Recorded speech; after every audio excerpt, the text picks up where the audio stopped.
Join me, 48 Hours correspondent Erin Moriarty, on my podcast, My Life of Crime, as I take on true crime investigations like no other. This season, I'm looking into the labyrinth of crime and secrets within families. I'm cutting straight to the evidence and talking to the people directly involved, including investigators and the families of victims. Listen to My Life of Crime with Erin Moriarty wherever you get your podcasts. Today on CityCast Philly, it's the Friday News Roundup. We're talking about Mayor-elect Sherelle Parker's new hires, what City Council passed before the winter break, and new Pennsylvania laws you should know for 2024. It's Friday, December 22nd. I'm Trinity Nuri, and here's what Philly's talking about.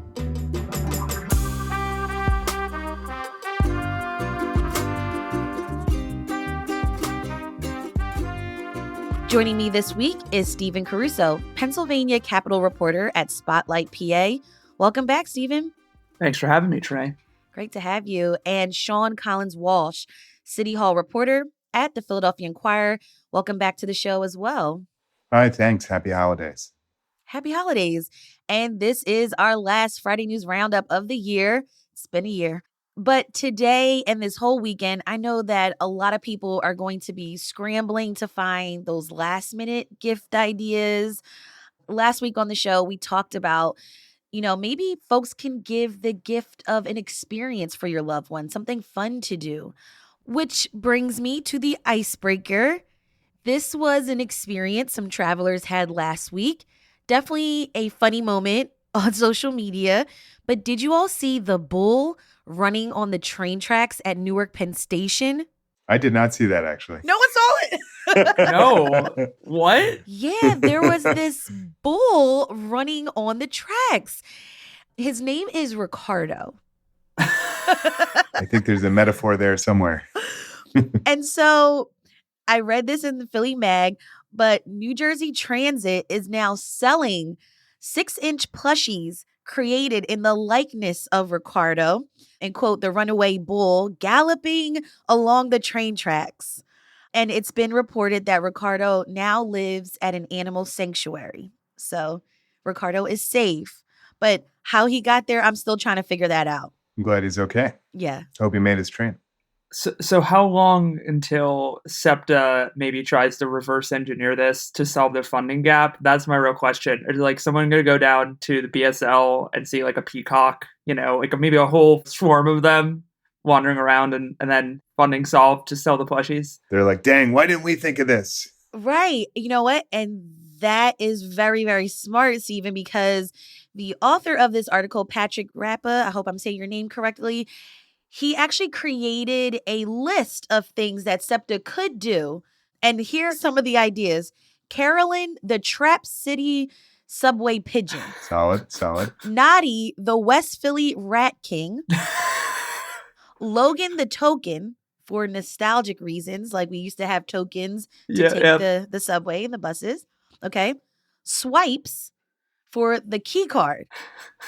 Wow. Also R.I.P. This one, Shruggy, the bus driver who lets you ride for free despite insufficient funds. Okay, that's my favorite. Patrick over at Philly Mag, way to have a great list. It was just so random. Like, I don't even understand how this bull got there, but yeah. Jersey, baby. All right, let's get into some of the news of the week. Mayor-elect Sherelle Parker selected her top 3 administration hires.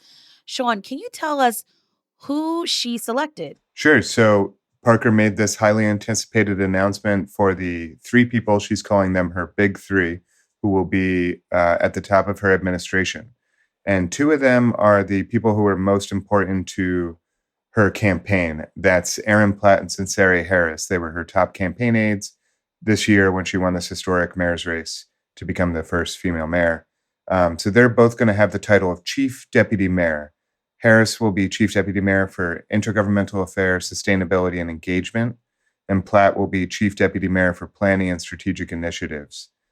And then the third person in the big 3 was not a part of the campaign, but has been a staffer to Parker years ago when she was in the state house. And her name is Tiffany Thurman. And most recently, she was a vice president with the Greater Philadelphia YMCA. And she also was a chief of staff in the Parks and Rec department during Mayor Jim Kenney's first term. Now, with Harris, did she leave a job from the White House to join Parker's staff? That's right. She has this kind of incredible leap of faith that she took late last year. She had previously been the executive director of the Pennsylvania Democratic Party, and that led her to be close with the 2020 Biden campaign in Pennsylvania. And then she went to D.C. with the Biden administration, and she was in the White House, just like the West Wing, the TV show, at the time that she decided to leave all that, leave the dream job, and to come back home. Yeah, exactly. She's from Philly to come back home and manage Parker's campaign. Wow. Was picking 3 top people an unusual move for a mayor-elect during their transition? It was. And every mayor sort of sets up the top of their administration differently. And this is a new one. And Parker acknowledged that. She says, no one like me has ever been elected mayor. And so I'm not going to, do it like anybody else did it before me. And so it'll be interesting to see how it plays out. They're saying the benefit is that power won't be vested in just one person who has the ear of the mayor, and that there will be a greater diversity of thought. And then obviously you can imagine a pitfall in which there's a power struggle. If, 3 people are running the show, then maybe no one's running the show. So, City Hall observers are curious to see how this is going to play out. Interesting. And Parker was referencing that it's unusual because she is the first Black female mayor elect that we have in the city. And this is just a reminder, Parker will officially become mayor on New Year's Day, January 1st, and she'll be sworn in at a ceremony at City Council January 2nd. That's correct. We're going to take a quick break. More from the Friday News Roundup when we come back. This is CityCast Philly.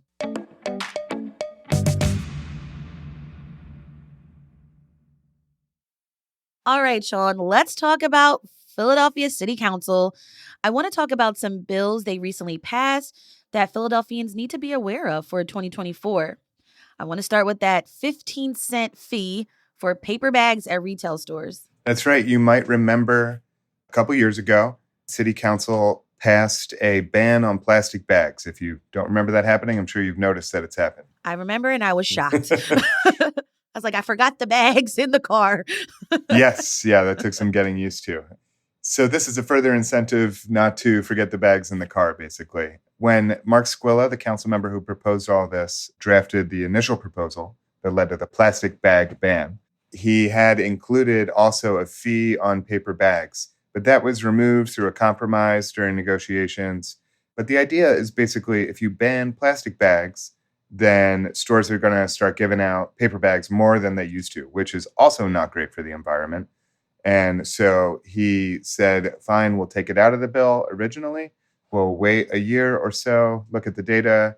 And if single-use paper bag usage has gone up, then we will come back to that idea about the fee. So in council's last session of the year, they passed a 15-cent fee on paper bags.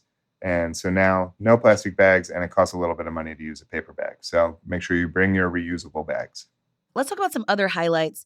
There's new protections for subcontracted building services workers. Tell us about that. Sure. So this one's a little bit complicated, but it mattered a great deal to the chambers of commerce in town, the business community, and on the other side, to the union that represents people who work in building services. And that can mean the security person at your building. That can mean the cleaners at an office building, people like that. And that union is called SEIU, Service Employees International Union.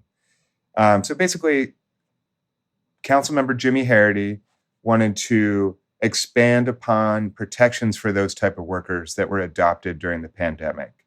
So during the pandemic, council made sure that those people couldn't be fired from their job just because the contractor changed. And this is a little bit complicated, but they're employed by a company that is in turn hired by the property owners.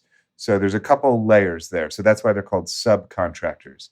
And so if the contractor changes, the previous bill protected the workers from getting fired and letting new people come in.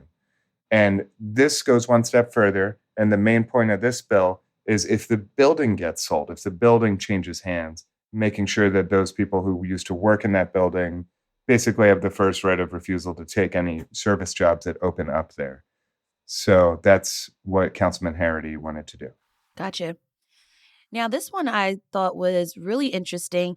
The city will need to create dedicated lactation spaces for city workers, right? That's right. My colleague at the Inquirer, Lizzie McClellan-Revich, has been reporting on this. And council, also in this very busy final meeting of the year, required the city to create spaces in city offices for lactation for city employees. That's great. Sean, I have a civics question here.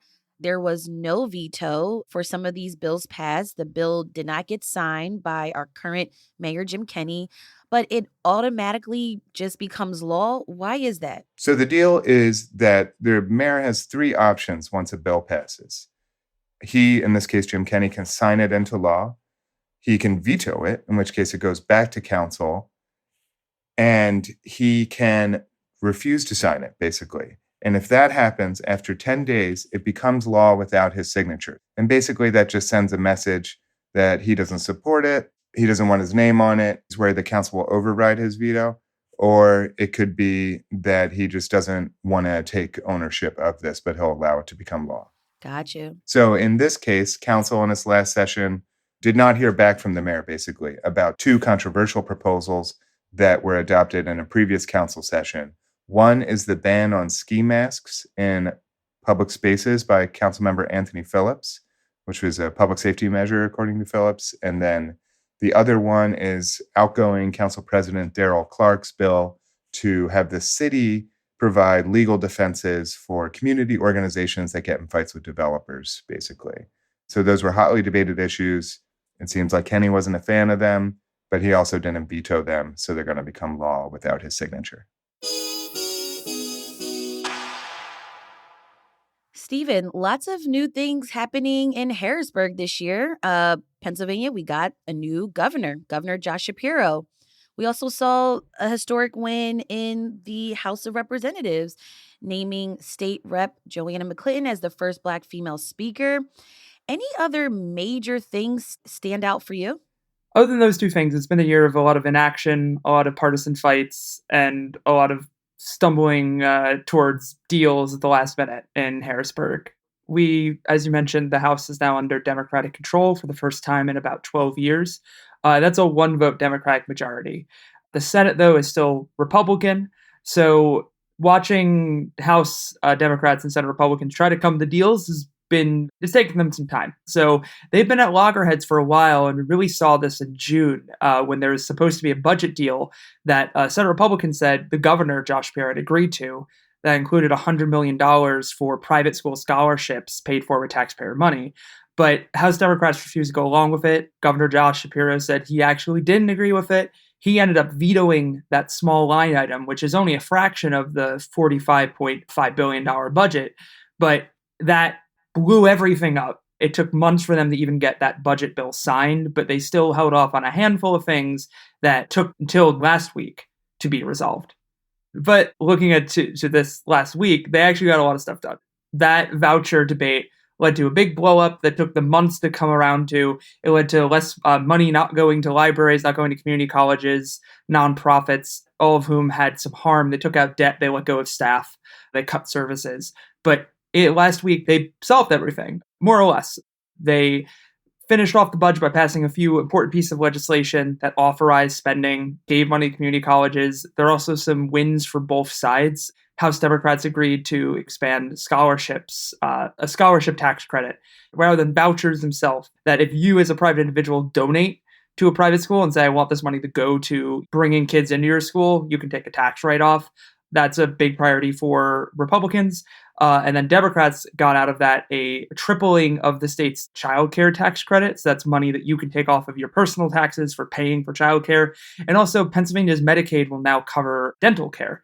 Previously, it only basically covered like root canals and like the care for you're in deep pain. I need this tooth out of my head. Right. Now it actually will cover a normal exam. And those are all things championed by Democrats that I think they're pretty happy with. I like the descriptions of dentistry. Now that we've got 2024 approaching, I want to talk about Governor Shapiro just signing a lot of new laws that involve criminal justice. Can you tell us about some of those that we should be looking for next year? Yeah, so as I mentioned, there has to be compromise, and Senate Republicans kind of made clear we want to pass some more tough on crime bills. So some of the new ones are there's going to now be enhanced penalties if you steal packages off of someone's stoop. That's something that already would be a crime. Yes, porch pirates. Yeah, porch pirates. Look, already a crime, but enhanced penalties. Also one for organized retail theft. I think it was one of those phrases that was thrown around this year. I'll be honest, I'm not even entirely sure what that's supposed to mean or what that's supposed to accomplish, but the goal was just add this extra crime in the book, which Pennsylvania's done repeatedly. This is something we see in Harrisburg a lot. And then I think even more importantly for Philadelphians, there's going to be potentially a new law enforcement official in town. Governor Josh Shapiro signed a bill that will allow the Attorney General to appoint a special prosecutor for a crime on SEPTA. And it's only within Philadelphia. This is something that Senate Republicans have also been talking about for about a year or so. It was opposed by House Democrats, but it passed. Did you say that this is a new prosecutor only for crimes on SEPTA? Yeah, it's supposed to be only related to crimes on public transit, mass transit, and basically it's up to Attorney General Michelle Henry to appoint this new prosecutor. The Attorney General's office has said they're reviewing the law to see if you can actually do this. Yeah, and the reach of it too. Like I would just say there's a lot of uncertainty about this. What happens next is sort of an open question, but the Senate Democratic Caucus in analysis of the bill thought that this special prosecutor's authority could expand within 500 feet of like any SEPTA facility. Just look around the city. All of a sudden, there's a lot of turf that's going to be covered by this special prosecutor to go after crime, and that will be a big change. But I would say just keep a lookout for that because a lot of questions on how that'll be implemented. And District Attorney Larry Krasner opposes this measure for sure. I think it is so new. It's hard to know how far is this going to go, and I think that's what concerned a lot of people. Got it. So, Stephen, those were some tough on crime law updates. Were there also some changes to reform the criminal justice system? I would say so. Basically, Pennsylvania has had on the books since 2018 a law known as Clean Slate, which would seal people's records, criminal records, after I believe it was about 10 years if they committed no other crimes from when they were sentenced to that point. And it had bipartisan support, Democrats who support giving people second chances, and business leaders also like it. So this was Clean Slate 2, championed by Jordan Harris, a Philadelphia Democrat, that it extends this automatic expungement eligibility to certain nonviolent felony offenses and also shortens the waiting period for misdemeanor and summary offenses. So that will mean more people will get access to it. Stephen, any other laws stand out for you? Yeah, there's also probation reform. This has been pushed for a while in Pennsylvania. Our system was known for trapping people into cycles of getting out of jail, going on to probation, and then having a violation and going back in. This was really highlighted by Philadelphia rapper Meek Mill, and his group, Reform Alliance, has been pushing for changes for a while. Now, this is a really complicated issue. I won't say I'm a criminal justice reporter, but there is also a lot of concerns from the ACLU, from some grassroots criminal justice groups, that it fails to make meaningful improvements to the system, that there still will be some instances where the court could step in and make things worse for someone who had a minor violation. But the main thing is that this got something done on this topic that people have been trying to fix for a very long time. And as I talked about Harrisburg, sometimes you just have to take what you can get and move on. Half loaf's better than the whole loaf. Lots of things happening in Harrisburg. That was Stephen Caruso, Pennsylvania Capitol reporter at Spotlight PA, and Sean Collins Walsh, City Hall reporter at the Philadelphia Inquirer. Thank you both so much for joining me on CityCast Philly. Thank you. Thank you.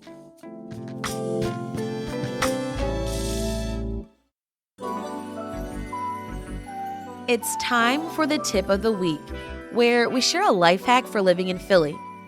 While some of us are celebrating this holiday season, the Philadelphia Fire Department wants us to remember a few safety tips, Like, don't overload electrical outlets with multiple plugs or extension cords.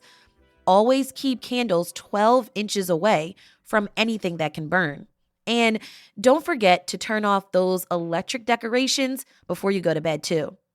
Check out the other tips that they have by clicking the link in our show notes. If you have a tip of the week, we'd love to hear from you too. Call or text us at 215-259-8170.